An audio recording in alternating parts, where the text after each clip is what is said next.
Hello, everyone. Welcome back to another episode of the Life by Design podcast. On this week's episode, I speak with Christian Van Camp. Christian is a men's holistic lifestyle performance coach and vitality connoisseur dedicated to energizing and empowering humans to live a more adventurous, grounded, and balanced life. Since childhood, he overcame many challenges with his family's health, trauma, and addictions, all of which inspired him to study a vast array of ancestral wisdom and modern science in the past decade. Most days you'll catch him sunbathing on the beach, playing his handpan, supporting clients, hosting biocultureretreats.com, making content, whipping up delicious recipes, and leading his Vital Camp online community. In this week's episode, expect to learn all about his thoughts on chemtrails, how to navigate the lonely chapter, what's wrong with the school system, the importance of raw food, and much, much more. Enjoy the episode. Christian Van Camp, welcome to the podcast. Thank you, Blake. Super excited to chop it up, brother.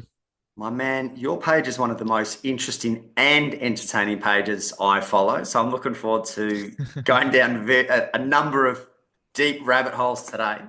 But for those that don't know of you or your work, can you give them a 60, 90-second spiel of who you are and what's got you to where you are today? Absolutely. So when I was really young, I was a party boy. Just to give you a quick synopsis of that, I really enjoyed going out with friends, having a good time. I explored, psychedelics at a very young age. Specifically, mushrooms was a big thing for me. And throughout high school, I was just, always wanting to be the class clown, make people laugh. Eventually, after high school, there was this void of like what to do with my energy because I played soccer, ran track and field, did all the sports. And so I began lifting weights. That led me into the world of fitness, was exploring all the different fitness programs and routines because I was always quite skinny for the most part in my frame. So started building some confidence there, exploring programs, realized that wasn't enough. There's always so much more to the plate versus just physical fitness. So that's when I explored the performance of nutrition and recovery and all the things related to that. That opened up a whole nother gate of going to university for nutrition, studying kinesiology, and realizing that's not enough. It's all about the orchestration of our thoughts and our spirituality, our connection with God, our connection with others and other people. So all these things started building up over time from numerous facets I could go into wormholes on relating to my family's health and, a lot of addiction that was in my family at a young age with alcohol. My older sister, Courtney, having issues with that. My little sister, Nina, having a heart transplant eventually. Like just all these facets of seeing the medical system, the corruption of it, alongside my own personal journey of fitness, nutrition, all these things, and putting it together to where I'm just absolutely stoked and passionate about all things natural healing, wellness, like everything under the sun when it comes to Ayurveda, TCM, traditional Chinese medicine, to just the modern wisdom, the modern science we have today that connects to this ancient wisdom. So all about all the crazy health stuff under the sun. So that's where it all led it up into, to where I'm coaching today, predominantly helping others with, different programs, various programs. I'm a community builder, so I host retreats throughout the year here in jungle towns of Mexico, Costa Rica, you name it. So just absolutely, completely passionate about all these health things.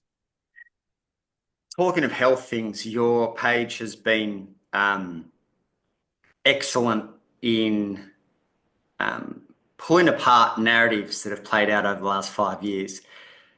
What's changed for you over the last 5 years in terms of your beliefs around the medical system, around sovereign beings? Like what's changed? Because from what I can see, your page, it was already there, but I'm guessing it's only kind of been amplified over the last 5 years.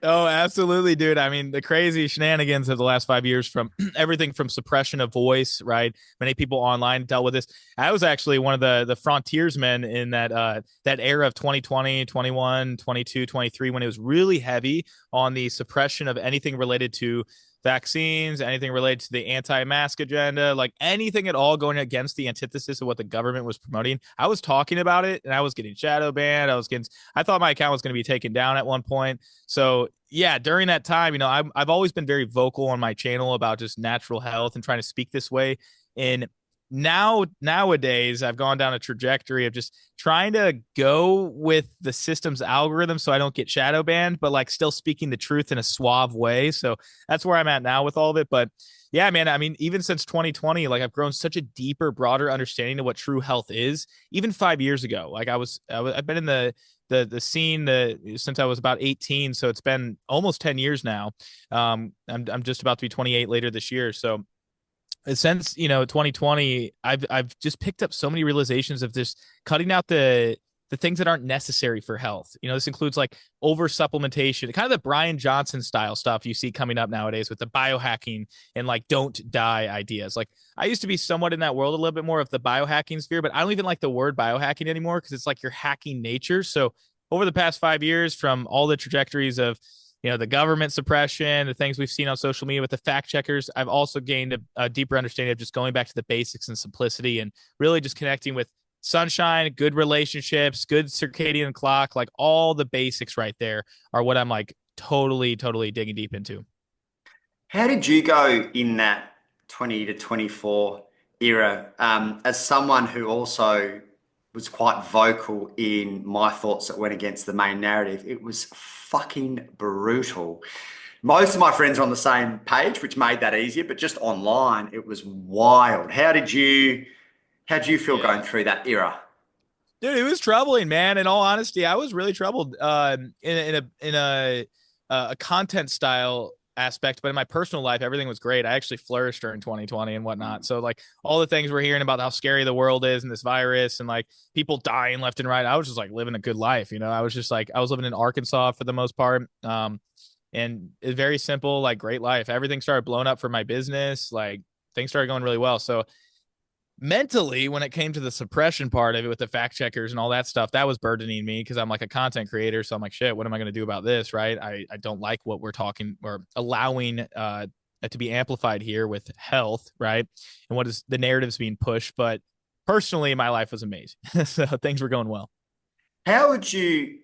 I personally don't know if I know anyone that still believes the main narrative, but if you were to give a top level synopsis of what is playing out, or at least what has played out over the last 4 or 5 years and continues to play out, how would you start that conversation, or what would you say to someone who is starting to ask more questions? What do you see as playing out? It's so funny you asked this. So I've had a conversation with a buddy recently. Like, how do we continue to awaken individuals to go towards this natural living and also live more sovereign, right?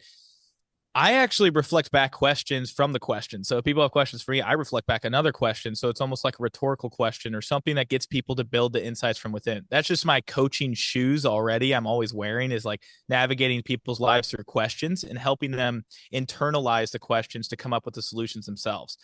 Typically, I'm never actually just giving people answers unless it's just like a prescription for something specific. But most of the time, I'm asking questions to reflect on their own understanding because I know myself. I know my values. I know how confident I am in who I am. I just know myself from sitting with myself for so long that I'm not really going to get a pot stirred up from other people judging or casting, deflecting upon me their views. Like if they don't believe what I have to say or whatever.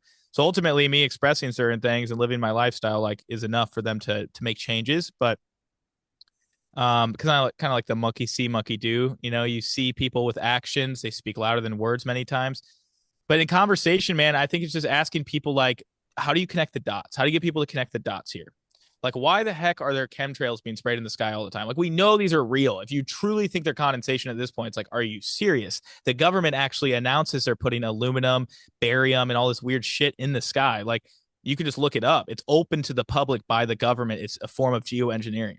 So I basically just ask people like, have you done the research yourself? Have you actually personally looked into this stuff and connected the dots? Because why exactly are we having chemtrails and how is that related to maybe something with 5G towers? Maybe there's graphene oxide in it that is amplified through these 5G towers that radiate our cells, cause blood clots, and cause all sorts of mind control, you could call it, right?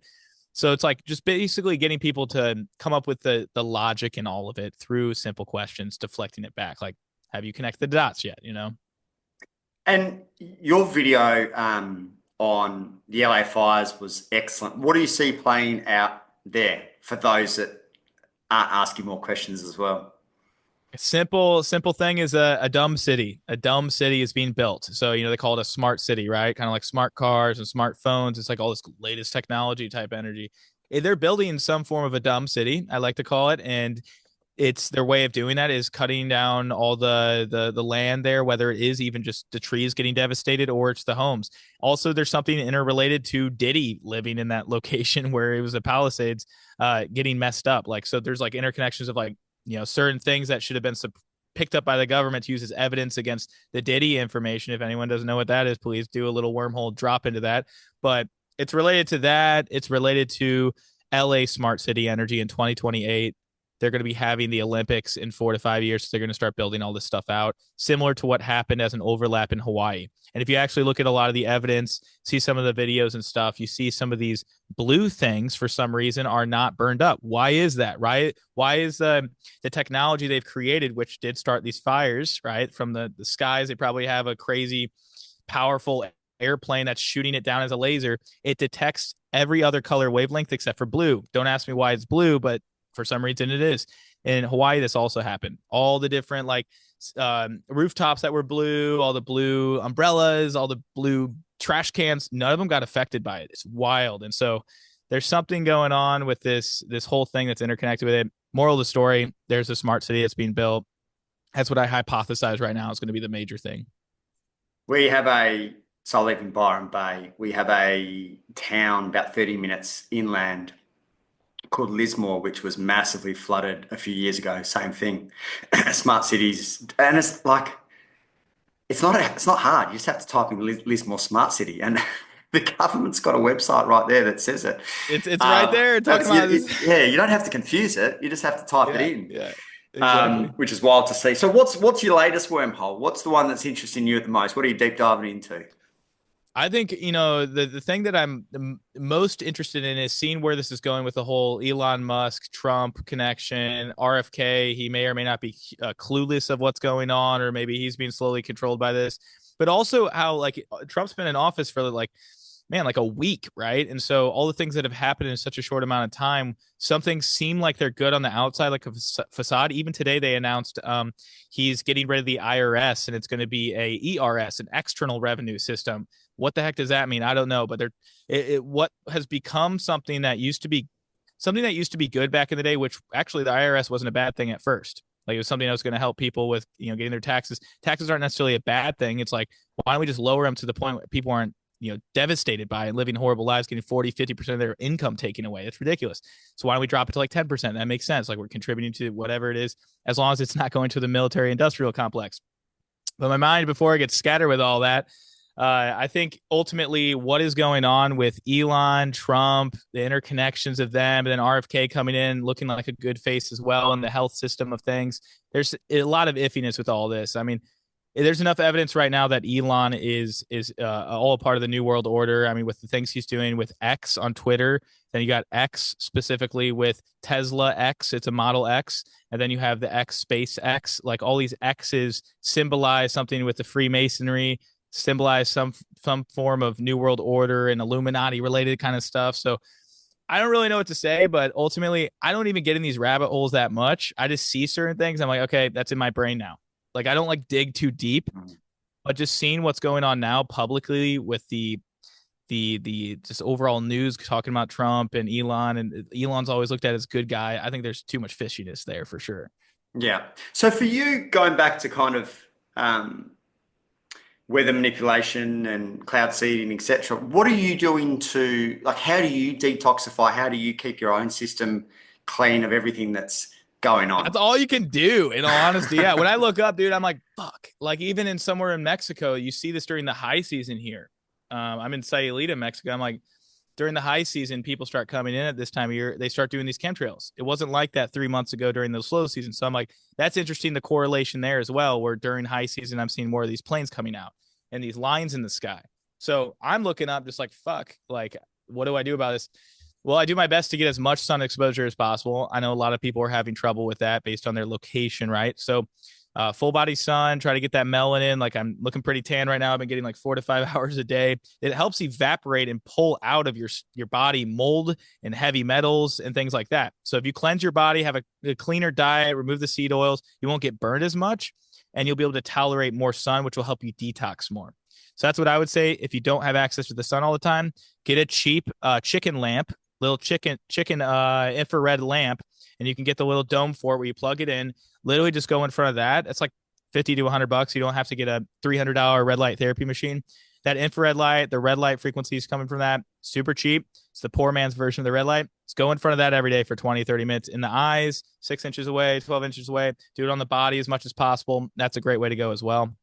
Sauna, of course, speaking of which, sauna 3, 4, 5, 6 times a week if you can, sweating things out, right? It's all about flushing and sweating alongside just binding, which is the next step, which is focused on some binders nutritionally. This could be things like activated charcoal all the way to zeolite. Zeolite's great for certain things like that. And just have a strategy behind it, right? I'm telling you these things, guys. If you're listening, just take notes and do the right protocol with this, because you don't want to just go out there and haphazardly just pop a bunch of stuff and start sweating and everything. There's more of a protocol you want to put in place with this. But yeah, certain binders, you eat a cleaner diet. Healthy fats are absolutely key. Try to keep them raw as much as possible. So this could be like raw butter, coconut oil, extra virgin olive oil, avocado, some good quality beef and whatnot. Get that in as much as possible. Try to keep it more rare. You don't have to do it like me, which is mostly raw. You can sear it if you need to, but just try to keep those fats more stable, the nutrition intact. Raw fats are really helpful for binding and detoxing and emulsifying in your cells. So that's a basic template that I would say right there for sure. That's what I do, at least. So for you, as I think you said it was 19 when you were partying pretty hard, was there, and you mentioned your sisters, but was there anything specific that really pushed you down this path? Like any kind of real moment, or has it been like more a gradual thing for you? Yeah, it's mostly a gradual thing and an overall multifaceted. Like it just kept hitting me one month, it hit me another month, hit me another year, and just kept inspiring me more and more. But I was just meeting the right people at the right time throughout my life. I mean, I've had a lot of mentors of mine too in the space. Like every job I've had since I was younger has been, for instance, at a kava bar, kava, KVA, and CBD bar. I used to work there for a period of time in high school or in college. Right after that, I worked for a biohacking studio with red light therapy, infrared sauna, IVs, all these kind of things, hyperbaric oxygen therapy, ice therapy, cryotherapy. So worked there for like a year. After that, for about 2 years, I worked for a traditional Chinese medicine clinic, working with hundreds of different herbs, and then also the acupuncturist I supported quite a bit. So all that stuff I had a passion in. And so I was just going head first into those areas and putting myself in those environments. So I kept meeting more and more people that were healthy, clear-headed, their skin looked good, their eyes were white. And I was like, I trust them. I'm going to pick up what they're doing. There's an itch I have with that. But the biggest catalyst that led me into this actually was in high school. I heard a shout out to Ben Greenfield. I heard a podcast with him and Joe Rogan when I was really young. I was like 17 or 18. And at the time, my sister was just getting out of the hospital after her heart transplant.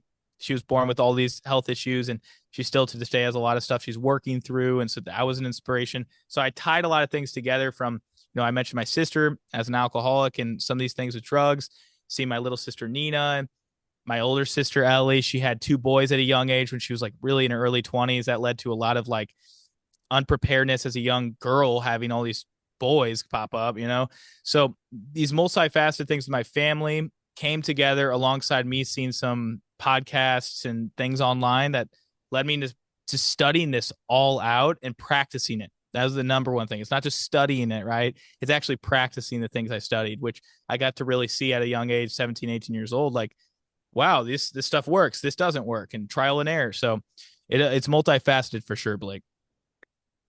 As a 17, 18, 19-year-old party boy, did you find yourself challenged with going down a different path to, I assume, what your friends were at that time? Because environment can be a real catalyst and challenge for a lot of people as they decide to follow a different path.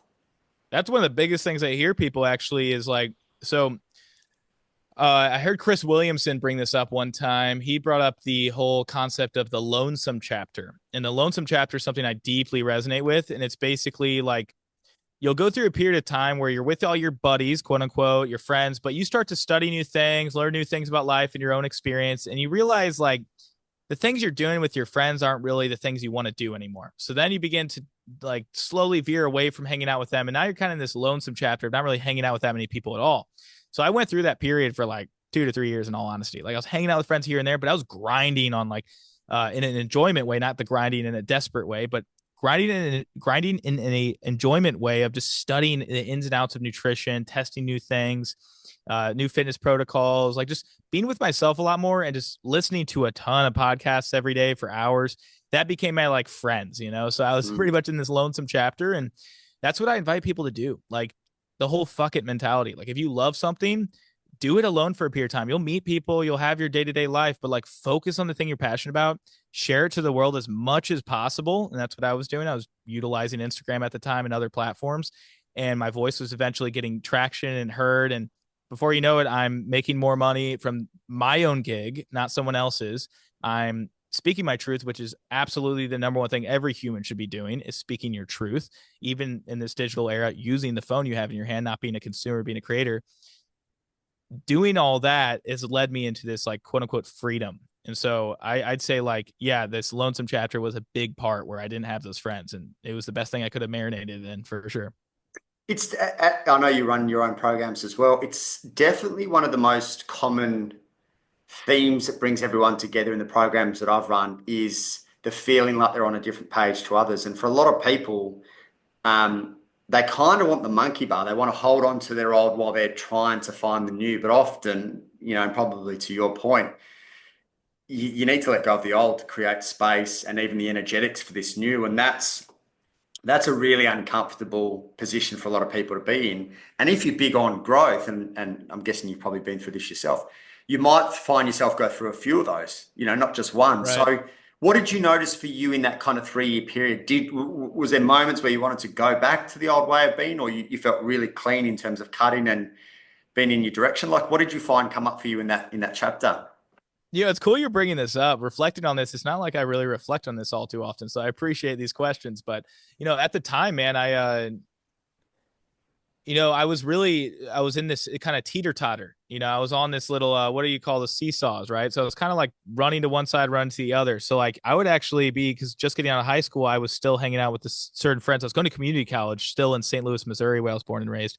And I was, going out with friends on the weekends, drinking alcohol, some beer, smoking some weed. And this is when I was in college now, right? So I was like 18, 19. And I started realizing like that wasn't as fun. So slowly just became like every week I was doing that, every 3 days or whatever. Then it became every week. And then it became every 2 weeks. And it just started minimizing slowly. But it was one of those things that was gradual for me, because I would get into these binge habits at times where it was still controlling me, these outside things. I wasn't in control of it, whether it was just like this temptation to want to smoke weed all the time, or it's this temptation to go through the drive-through and get some Taco Bell, even though I knew my values were health and I've been studying these things. So it's like this divisiveness that was happening in my brain, where I was just so shameful and guilt ridden because I knew the science of these things and what was going on in my body, and why I was breaking out under my jawline and waking up with tired, puffy eyes. Like I knew what was going on. I bashed a whole box of Cheetos or whatever, like Cheez-Its, you know, and I would just like go through these epiphanies every so often, until now it's like harnessed fully in my being of like, this feels authentic. This feels good. No, I don't need that. Intuition's kicking in. Like it was a gradual thing for sure. It wasn't an overnight shift. And even during that period, 2024, how was it for you? Did you lose people? Like I lost a lot of people who are on the other side, or had you already gone through that process in terms of more aligned people? What came up for you in that 20 Yeah. to 24 period? Yeah, it wasn't like I necessarily like lost people, but in many ways there was this sense of like I felt maybe out of my own insecurity, like I was being judged by them, but also it was just the way they were carrying their energy at the time when we hung out. It just felt like it wasn't reciprocal. So yeah, eventually I was just I started making new friends in some of the classes I was taking, and mostly just keeping it centric on like studying and those kind of things and after hours of community college. But dude, I mean, when I went to community college, I was busting my ass. Like I was studying anatomy and physiology, the hardest science classes I've ever taken in my life, like biology, biochemistry. That's when I transferred to the University of Arkansas, and even more Rockefeller education came out. So I'm like learning things about nutrition and dietetics, which the whole dietetics field is corrupt. And then I learned some things on exercise science, which is completely outdated. It's like, don't don't take a squat below the knees, and we have knees over toes guy that blew up over the past years, right? Like little things like that, I would just be like, okay, fuck it, I'll just remember this for this test, but I'm not keeping this in my brain.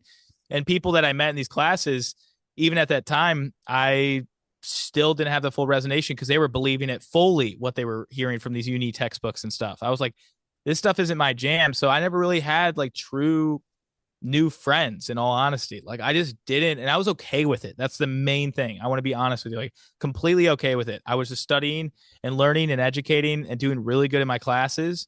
I was studying and educating outside of classes, the stuff I was geeking out on it, and creating content and starting to coach at the time. So all these things were coming together, and then it was my family, and then friends were always the last thing for me. It was always the last thing because I had enough of that when I was in high school. I partied enough. I had my fun to where it was like easy for me to say, hey, for the next year, 2 years, whatever it needs to be, I'm focusing on me, my purpose, my family, and my health. Like that's it. So, and God, my connection with God. So It can be quite hard to bash the system that has supported you. For example, the indoctrinations that take place at like university and getting to the core of what stems from there. So what did your relationship become with studying as you started to join the dots of like what's behind their quote unquote research, their teachings, etc.?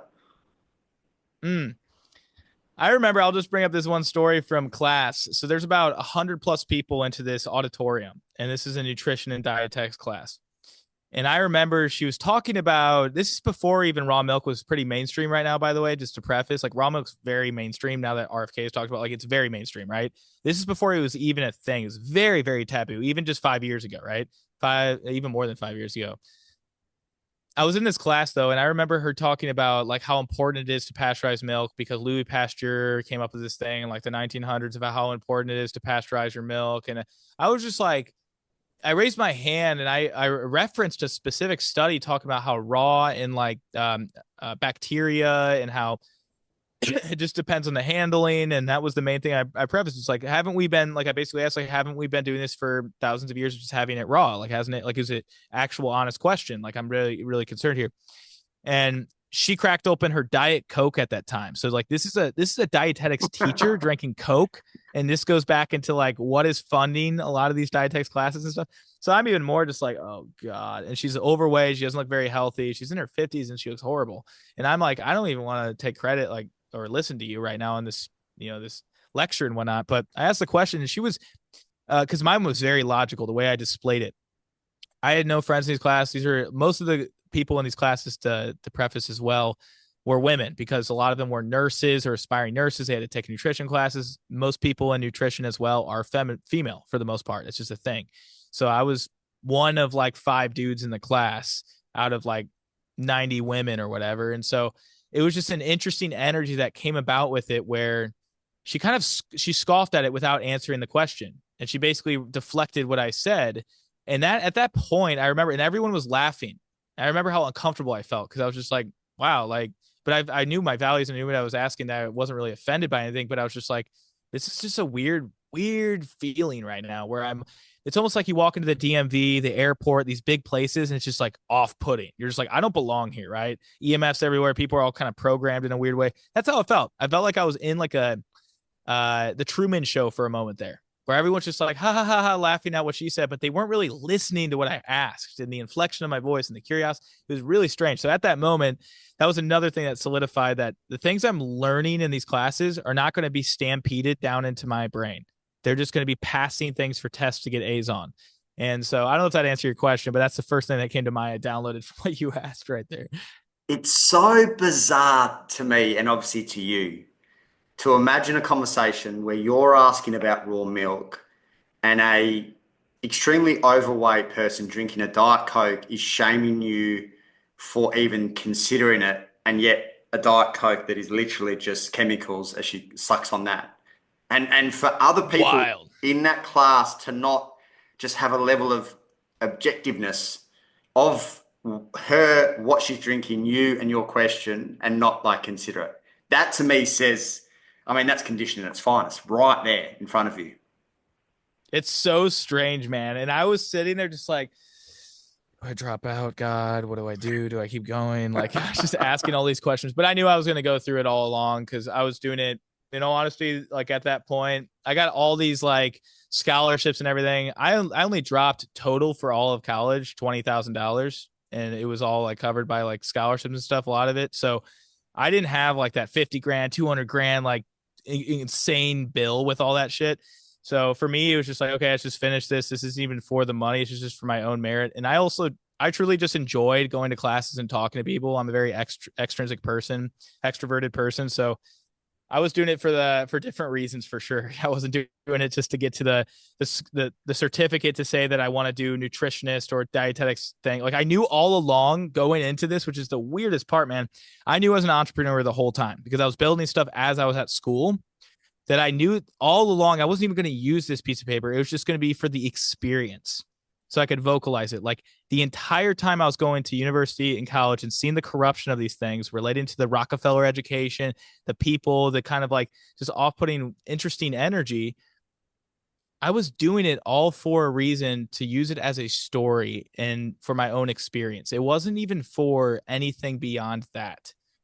It wasn't for the education itself. It was just for the pure experience. I was so present with it. And looking back on that, I'm really grateful I did all that, because that actually led me to not feeling rushed, because then I got done with school. It wasn't like this rush feeling. Every person goes to high school, goes to college, goes to your next job. You apply for all these shitty jobs and you're stuck there the rest of your life. Like, then you retire, right? That's the typical mantra in our society. So for me, I was like, that's not what I'm going to do. I'm just going to be patient with this. And that's also what led me into doing community college right out of high school, while all my friends are going to university, and I'm seeing them on Snapchat and these different apps, like partying and having a good time. I'm so FOMO in my head, but I knew deep down, like, what I was doing was the right thing. So this is where I can't emphasize this enough for anyone listening, like, patience.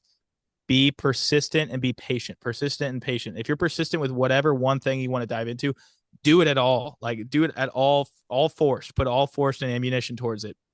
So when you're firing rounds in that one direction, eventually you're going to hit the target. And then the target is more money, more freedom, whatever it may be. So it's my little mantra right there, speaking of which.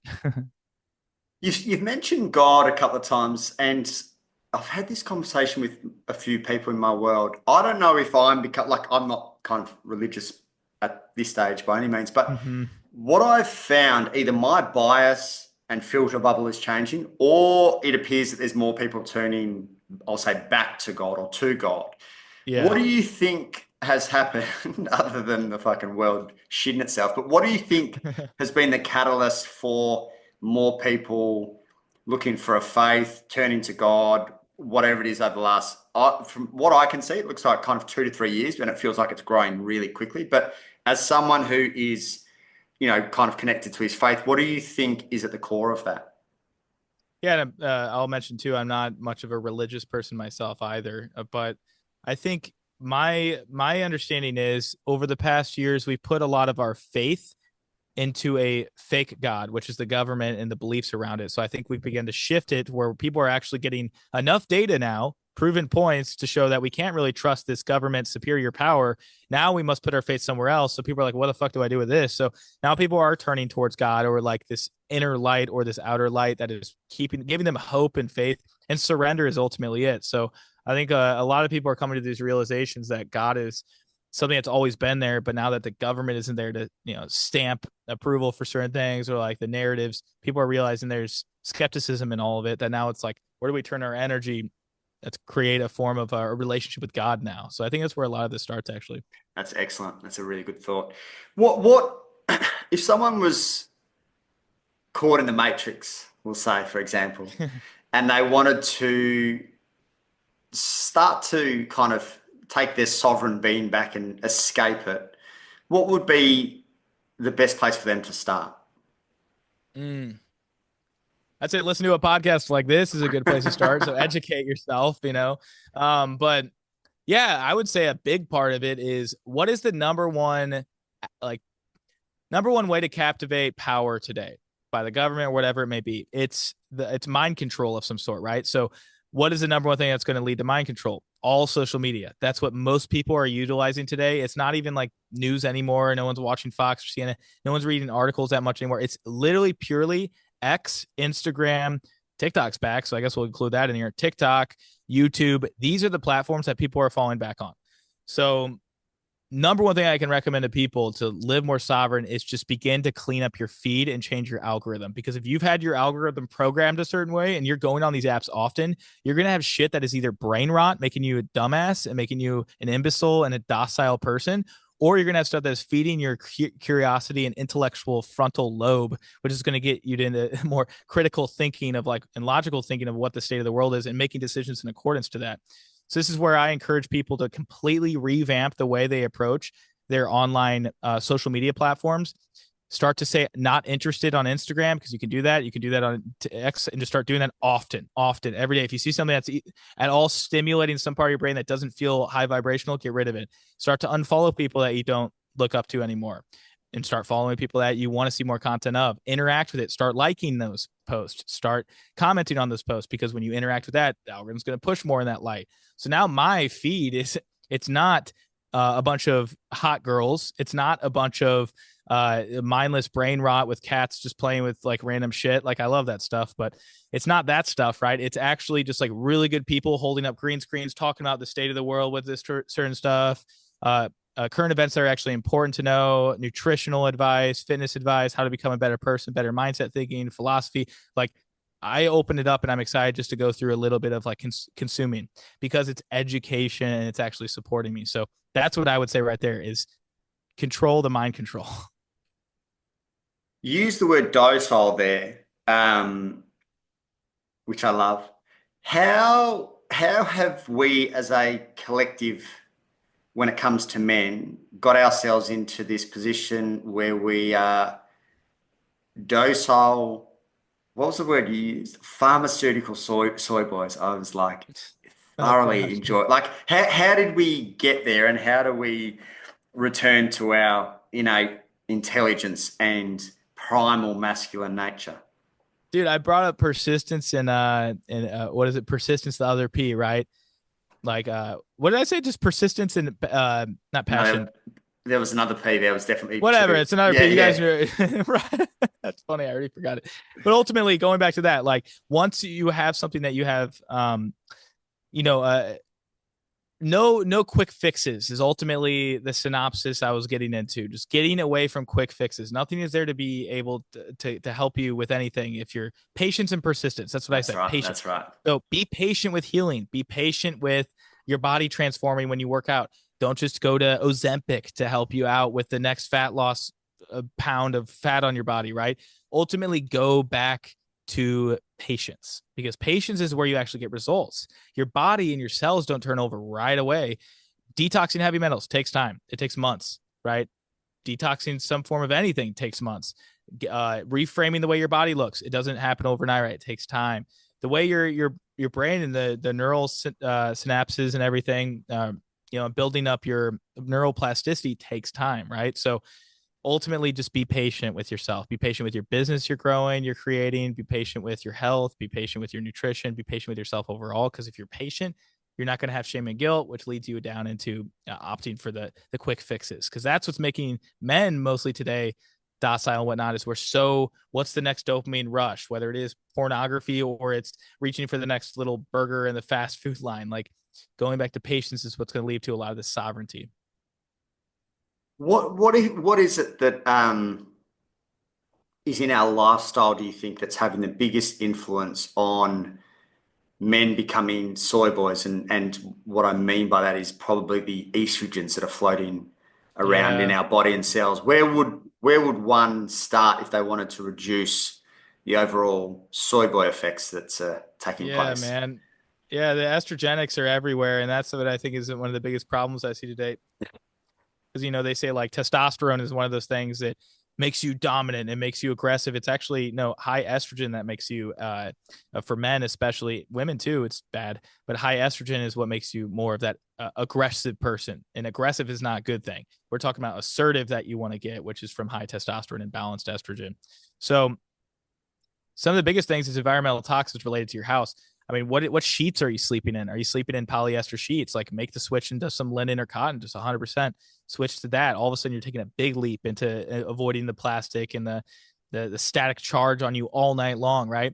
Speaking of which, when you sleep, turn on airplane mode, right? Reduce EMF exposure. That's a huge thing. So stop leaving your phone in your front pocket. Do your best to get grounded outside as much as possible. 30 minutes a day, just grounding barefoot. It's good protocol.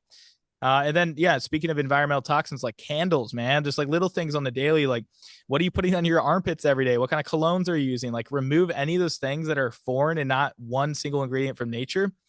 I mean, even me speaking on one single ingredient from nature, like be careful using something like lavender every day on your body, because that's one single ingredient from nature. Or speaking of soy, like if you're eating soy every day, that's a problem. If you're eating flaxseed every day, that's a problem. If you're eating seed oils every day, it's a problem. That may be like one single canola oil seed, but just to clarify what I mean by that. Here, reduce environmental toxins. Ultimately, that's the biggest thing right there. And then, you can work into a lot of the mindset stuff too. Like, I think men are just losing touch with competition. That's a big part of this too. It's like, it's so fun to compete for me. Like I love it from, sports back in the day, but also competing with myself. Like that's a form of boosting testosterone and balancing hormones as well. So I think just some of those things listed out are absolutely keys. Environmental toxins reduce. Find something that gets you in a sense of competition or excitement, whether it's building your own business, you're competing with yourself, not others in that regard. Those kind of things are really helpful, I think, to get men up and going. What does that look like in your lifestyle? So I know you put the red light, I think I saw your video, you put red light on your phone, but Oh yeah. what are some, like, how do you go about sleeping, eating? I know you're obviously massive on raw, but what are some of the lifestyle choices that you've made that people could consider in terms of, obviously you've given a few examples there, but in terms of your own world, what does it look like in terms of waking up, how you operate during the day, and also kind of shutting things down at night? Yeah. I mean, we'll start off with the grand rising routine. Every time I wake up right away, I have a little like puppy, 7-month-old puppy. So it's been a lot of fun navigating that and teaching her and everything and training her. But immediately going outside, taking her out, she goes pee and everything. I walk around, I stretch and move like right upon awakening. If my alarm goes off or I wake up naturally, go outside, get some natural light. A lot of people, if you're having trouble with this, because it's cold outside, do your best just to still get outside. That it's like 10,000 plus lux from coming from the sky. Now, indoors, it's always going to be under 1,000 lux light energy. So you're never going to be able to compete with the light energy. And by the way, even on a cloudy day, it's going to be 5,000 plus full clouds. So you're always going to get more ample light exposure, which I think is one of the silent killers today, alongside EMFs, is the blue light exposure and indoor lighting and not being outside enough. So that's what I would say is start your day with getting outside 15 minutes, 20 minutes minimum, get some natural movement in if you can. I like to do a lot of like stretching, qigong, get some little running and jogging real quick. Then I go back inside and I take a ton of shilajit. So I'll take like 500 milligrams, 1,000 milligrams of that. For those of you that don't know, you can do some research on that. Shilajit's awesome. This is crazy resin loaded up in minerals and everything. Really just good for detoxing. I'm sure you've taken it, right? Yeah, it's awesome stuff. So taking some of that, hydrate with some electrolytes, some salt, some lemon, apple cider vinegar, drink about, half a liter of that. And then I'll typically let that digest, whatever, get some more movement in. My goal is to not use my phone within 30 minutes of waking. So, some people prefer an hour. Like there's no metric you really need to follow. I like 30 minutes. I like 45 minutes. I feel like I'm ready and charged up to like create something for the world. So, and getting back to stuff. So I'm perfectly fine. No shame and guilt for me using my phone 30, 45 minutes after wake, but some form of meditation is really important. So in my morning routine, I always go back to my handpan. I have a nice, beautiful handpan with this harmonizing frequencies, playing that. It's like a drum, the metal drums that look like a UFO. Or I'll play my native flute. I'll get into music. That really grounds me a lot. So I'll usually do that for 10 to 15, 20 minutes in the morning time after the movement, the sunlight exposure, get into work for an hour, 2 hours, whatever it may be, depending on client calls, lead calls, or just making content or getting back to emails, whatever it may be. I'm very much like someone, even in my way of communication, that has a brain that I could qualify as like, I'm ADHD or whatever. I have never once identified with that label. I just know I have a brilliant mind that has many different levels that connect throughout my brain. So that's one thing, even talking right now, like my brain's like, where do I go with this conversation? Don't identify with a label. Speaking of all this, like, please remove the ADHD labels, remove the fat labels, remove whatever it is like at all that's keeping you in a box, because that's going to be an identification you feed, and then it becomes shame and guilt and more spirals with that. So I think ultimately having a scattered mind can be very helpful as long as you use it properly. So going off of that, my day is filled with on and off, calls, using my phone, taking breaks, meditating. I like to call it ponder maxing, just looking off in the distance. Like right now I got a beautiful ocean view and the sun's coming in. So I'm pretty much like that throughout the day until the evening. I'll take 2 hours plus without any tech use before bed. That's when I usually go back to some music, or I'll talk to my friends. My closest friend that I'm building the retreats with, we live together, so we're always co-creating and talking and brainstorming. So a lot of good things building with that. Cuddle with the puppy, stretch, turn the red lights on. So it becomes a red light district in the house. Keep the circadian clock funky and good. So that's the foundations right there, man. It's interesting you talk about ADHD. I feel exactly the same. I did a post on it a while ago, and some people fucking lost their mind. I didn't quite call it bullshit, but I kind of said the over prescription of it and the narrative that's been pushed around it is bullshit these days. Yeah. And some people, like especially victim, just want the label. They want the label. They love the label, and it helps them kind of. But to your point, the label and the identity, you start the confirmation bias issue of, or you don't focus for 5 minutes, so you've got ADHD, and it just continues to spiral. So it's good to hear it from you that you question the labels and have people challenge them, because some people just appear to use them as an excuse. Yeah, that's it, man. I think, in everything in life right now, like people are obsessed with it. This comes from sexual orientation as well. And just like, if someone's like, why do we have to praise our sexuality of being gay, or praise our sexuality of being straight, or being bi, or whatever it is? Like, even the sexual dysfunction is really challenging. It bothers me a lot for the youth and the younger generations. I'm just like, my God, like this is going to really confuse these younger kiddos that are just like, I don't know what I am. And then they start questioning everything and wanting, to change their gender all of a sudden, right? Even those labels are very strange today. So I think that's only one piece of the puzzle, is like sexual energy and identifying with a label for that. But there's many labels, like you mentioned, with ADHD, or I'm obese, or I have hypertension, right? I have high blood pressure. I have diabetes. Like these labels we become, and actually that's the psyop in our big pharma and whatnot. They want you to identify with the label, so then you become a pill popping machine by them, and they make millions of dollars, millions and billions of billions of dollars. So I think that's something you guys can learn from this entire discussion. Like, man, just remove any labels unless it's empowering for sure. What would you say is a place to start for people to potentially change their relationship with maybe government, mainstream media, and big pharma? Like, how do you start to decipher? I would tell the average person they actually don't need all three, but like, how do they start to work out what they need, what they should listen to, and what is just absolute corruption and not worth it?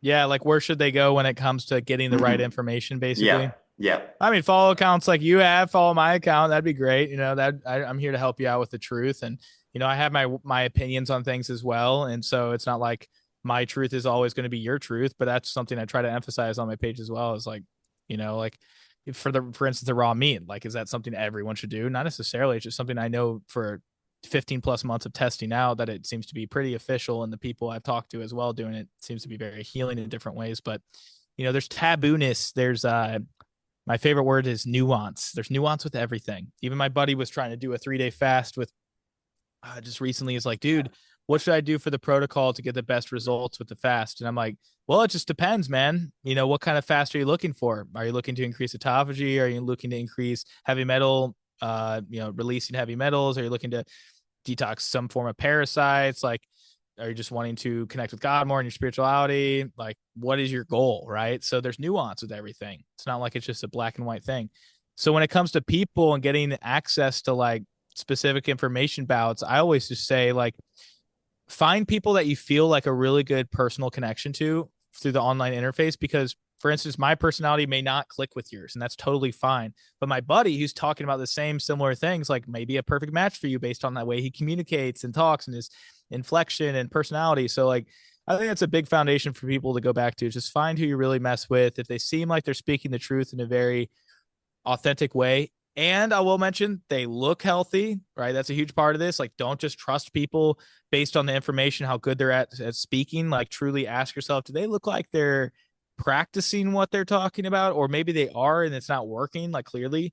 So I'd say that's a big part of it. It's like, look at people, you know, the body keeps score. If they have acne on their face, and this is not out of judgment, this is truly just out of deciphering whether or not their information they're spewing is true. If they have any form of like acne or tired eyes all the time, they're just aging rapidly, they may not be the best person to get all your information from. So I think it's a big foundation there. Brother, But yeah, explore Instagram, explore, yeah. YouTube and all that stuff to find those people for sure.